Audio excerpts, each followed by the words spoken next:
I know that some of you who are watching this react video are in the stands, in the crowd, in these videos, and you're watching it looking for yourself. And I want to look for you too. So if you're in the video, if you're in the crowd, tell me where you're at. This is Wish I Had an Angel live in Buenos Aires 2018 Decades Tour.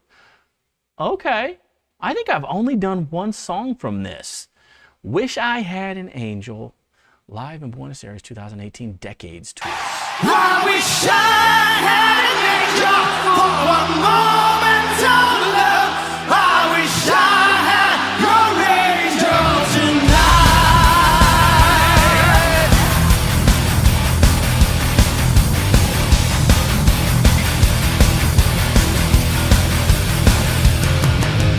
Deep into the dying day, I took a step outside and near the stars. The head hates me for what I made. This night will hurt you like never before.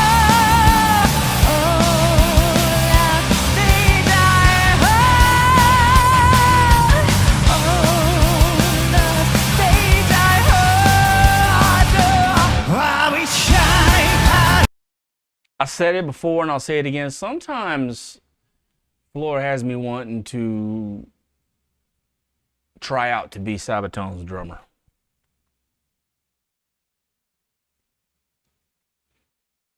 If you're new to Nightwish and you don't know what that, all right, so basically, like, sometimes I watch her on stage and I'm just like, lucky dude, lucky dude.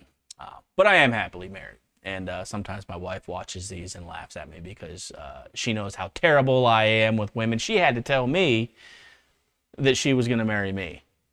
I didn't even know we were dating. I was emceeing a deal. I was doing a big deal with a band, POD and Adam Calhoun, many years ago. And again, I don't really listen to music. I didn't then. I don't now.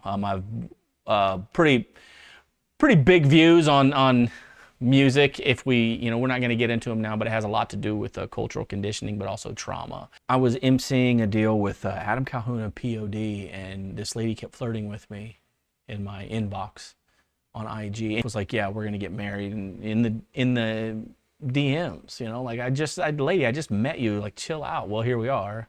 Years later, we got kids and everything, and it's working out just fine. So she loves it when I say things like this, like, oh, I'm gonna marry Floor someday. She's like, I'm clueless, but I do love her presence. Let's keep going. Let's keep going. I wish I had an angel for a moment of love. I wish I had your angel, yeah. Well, to marry under, I'm in love with my lust. Burning angel wings to dust. I wish I had your angel tonight. Ooh, I'm going down some faded moon. Drunken disguise changes all of the rules. Oh, love, they die hard. Oh, lies, they die hard. I wish I had an angel for a moment of love. I wish I had your angel, yeah. Where to marry under, I'm in love with my lust. Burning angel wings to dust. I wish I had your angel tonight.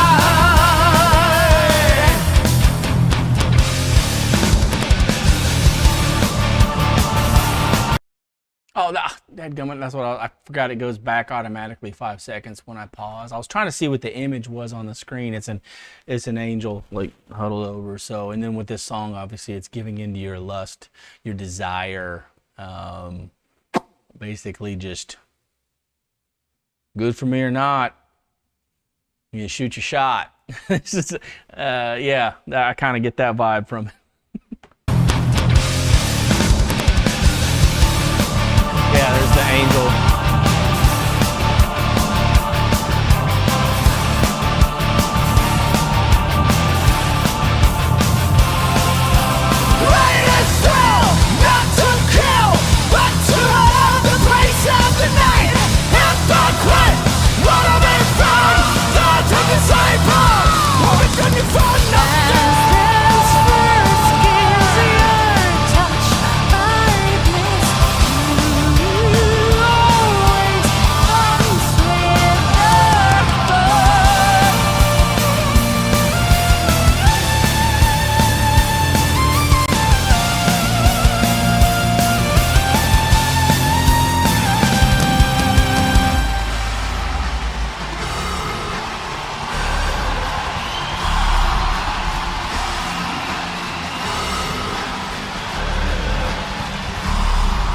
So I was just looking up, this is an interesting concept because I'm listening to what's being said in here, and I wish I had an angel. And so there's an ancient sort of connotation to this, and it gets into some ancient writings that have been ruined a lot by, you know, people of the cloth in the 1800s and whatnot. But there's some beautiful writings, some beautiful Gnostic writings, as well as some ancient Hebrew writings when it actually and there's other ones too. There's other cultures that talk about this concept of like making love to an angel, you know. And if that's not necessarily the concept of what's going on here, there is a connotation of that. And one of the areas that is a hotly debated concept is right before, you've probably heard of Noah's Ark. You've heard of the Noah's Ark story from the Bible. Right before that is a really interesting story that is glossed over and ruined. It's mostly ruined by people nowadays who think that every time the wind changes direction, that means that it's the apocalypse, which, by the way, apocalypse does not mean what you think it means. Please, before you start using the word apocalypse, look it up, because people use it in one particular context, and that's not typically what it means. But anyway, there's a large group of people that kind of ruin this sort of Genesis 6 thing, where it talks about the sons of Elohim. And they would, the angels, the sons of Elohim, would come down and mate with human women. So it's sort of the concept of humans mating with angels, or Elohim, sons of Elohim. And then this is where that term that people talk about, the Nephilim, come in. You know, whatever Hebrew word you want to extrapolate from that and fit your narrative is typically what you're going to find after that. They're going to take Nephilim and then be like, okay, this is what I mean it to mean. To me, the Nephilim closely resemble what we would call, the gods, the men of the renown. It closely resembles them trying to explain, these godlike characters that nowadays we kind of give a comical connotation to, but like Mount Olympus, or maybe there's some even up in the Norse area, and there's Norse gods and whatnot. And to me, it seems a lot like it's trying to describe that concept more than it's trying to talk about other stuff. But whatever, we're not here for that debate. We're here for just kind of like listening to this song and having fun.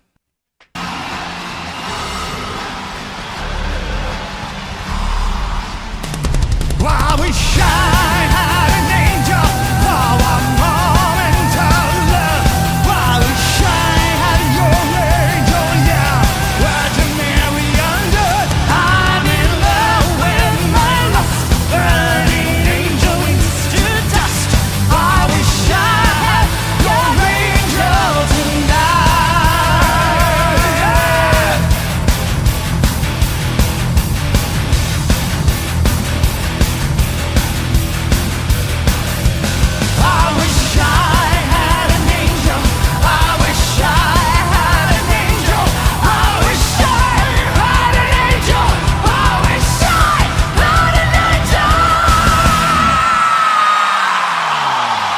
God, she can sing. She is just Good Lord, she can sing. It's just wild to me. You know, and the difference between. You're welcome. You're welcome. You're welcome. It's just wild to me, you know, the difference between her and Tarja, right? Just the difference between the two. Like if you're new, if you're new to Nightwish, you may not know the difference. You may just hear it and be like, oh, it's a female singer. You know, you'll do the dreaded E word if you're American, you know, which apparently people, I didn't do the dreaded E word when I first heard Ghost Love Score. I'm pretty proud of that. But a lot of people do, and I think that's probably what they do. But you can tell the difference in intonation, also stage presence, and how the two are. And I can appreciate both of them. I really like Tarja's live version of that song, but I also like Floor. Floor's always going to be my favorite. But I think in this song in particular, I really do like how Tarja did it. But Floor is always going to captivate me. It's just it's a beautiful song, beautiful concept. I know that it's talking about something that, like, you know, Tomas is getting into a subject where he wants to kind of unleash some things, and it's not necessarily a heavy topic of sorts. It is a little bit because there's some conflict there, but it's not, you know, Dead Boy's poem, you know, it's not that, you know. So it still has some conflict in it, which I really like.